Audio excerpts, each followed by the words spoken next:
Pare!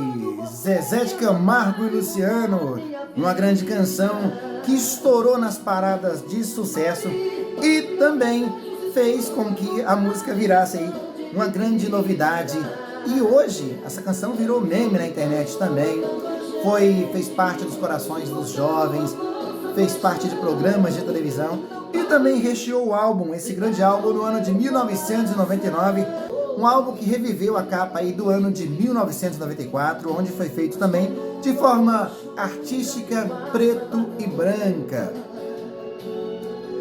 Nesse álbum também estouraria a canção Será Que Foi Saudade, o grande hit, o último dos apaixonados, de Joel Marques e Maracaí, entre outras canções que colocaria mais uma vez Zezé de Camargo e Luciano no posto de uma das maiores duplas sertanejas do mundo. Você lembra?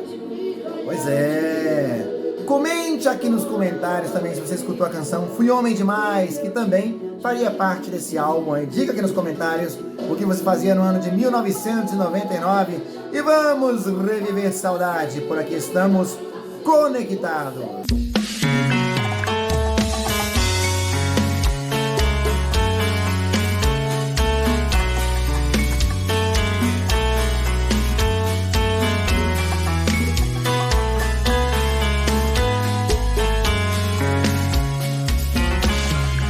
Já falei pra você.